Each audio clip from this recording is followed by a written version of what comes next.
Oui, Monsieur le Président, chers collègues. Alors, merci de nous donner l'occasion avec ce rapport d'information de réaffirmer les enjeux de l'eau en tant que bien commun essentiel à la vie.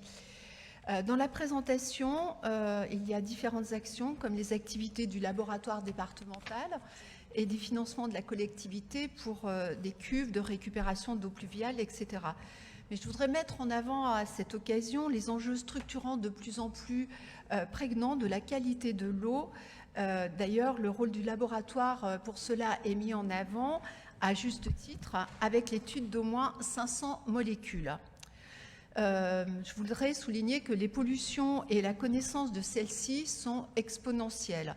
On a vu récemment l'énorme problématique des PFAS qui touche notre département, mais en fait tous les territoires. Ces polluants éternels et autres perturbateurs endocriniens comme les cancérogènes génèrent des coûts de plus en plus importants en termes de santé publique et de dépollution des eaux, sans même parler de leur impact sur la qualité de l'air et des sols. Les sommes injectées par les collectivités, dont le conseil départemental dans les usines de traitement d'eau d'ailleurs, l'attestent. De ce point de vue, les suites à donner aux analyses et aux résultats du laboratoire vont bien au-delà de l'accumulation des connaissances et de la surveillance. Cela doit nous guider fortement, guider fortement la puissance publique dans la réorientation de ses actions, aussi bien sur le curatif et la réparation, mais surtout sur le préventif. L'investissement dans la prévention permet des économies de coûts financiers qui sont de plus en plus élevés pour les dépollutions. Et tout cela s'inscrit évidemment dans la durée. En parallèle, et le rapport y fait mention, la prise en compte du cycle global planétaire de l'eau, le grand cycle, à tous les niveaux d'intervention est incontournable pour accroître l'efficacité de la protection des ressources et contribuer à cette approche de ce bien commun. Je pense notamment à la connaissance fine des cours d'eau prévue par une réglementation de 2015 qui gagnerait à être valorisée et harmonisée entre les départements.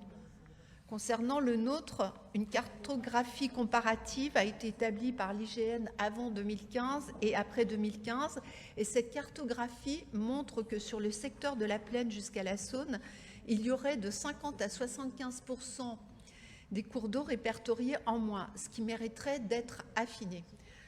J'ajoute que la clarification des coûts selon les différents usages de l'eau doit être posée. L'eau pour boire et pour la nourriture et celle nécessaire pour le système de santé reste prioritaire en regard de l'eau pour remplir les piscines par exemple. L'industrie et l'agriculture, avec leur effet de masse, doivent tenir compte de leur contexte environnemental et géographique, ce qu'elles ont déjà bien engagé. L'agriculture, on le sait, a le défi de s'adapter à l'accélération du changement climatique qui bouscule toutes les certitudes météorologiques acquises. Vous venez d'y faire référence, Monsieur le Président.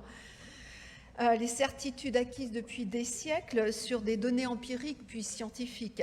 Ainsi, la référence aux recharges hivernales est de plus en plus relativisée. La pluviométrie est en train de changer. Elle repose sur des masses de nuages de plus en plus importantes, quelle que soit la saison. Et les pratiques culturelles et d'élevage en sont bien bousculées. On le constate dans notre département.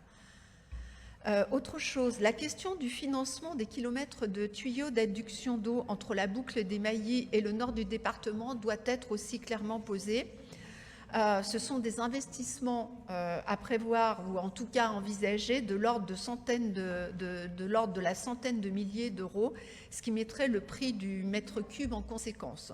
Donc nous aurons un sujet aussi à regarder de près. Voilà, Monsieur le Président, Monsieur le Vice-président, pour vous remercier de ce rapport d'information qui nous permet de poursuivre le débat sur les enjeux de l'eau dans le département, d'y apporter notre contribution dans le sens de la préservation et de la sobriété d'usage de ce bien ô combien commun. Je vous remercie. Et moi, j'apprécie tout à fait. On en partage ce souci. Évidemment que ça va coûter. Hein.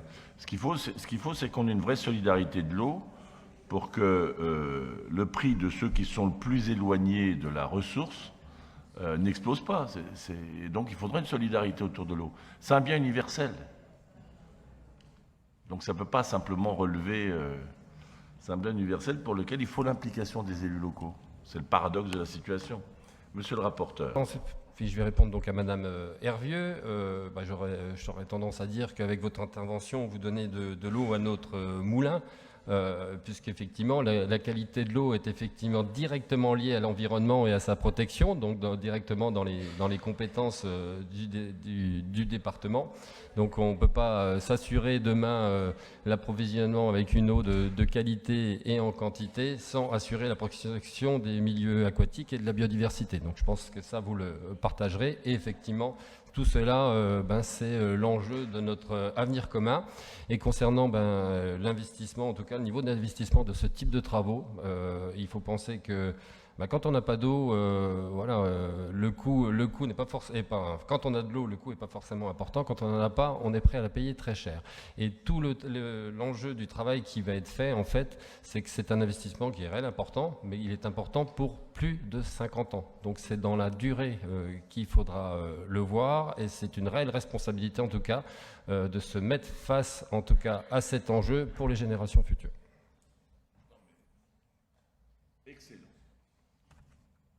Excellent, ça nous laisse, voilà, Pantois, mais c'est exactement ça.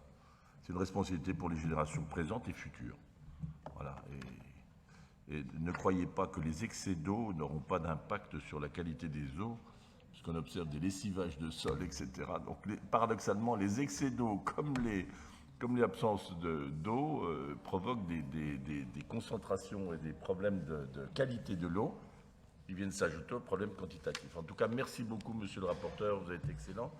Je vous demande de me donner acte. Merci pour vos contributions, madame la députée. Monsieur Marcreau, espace naturel sensible et biodiversité.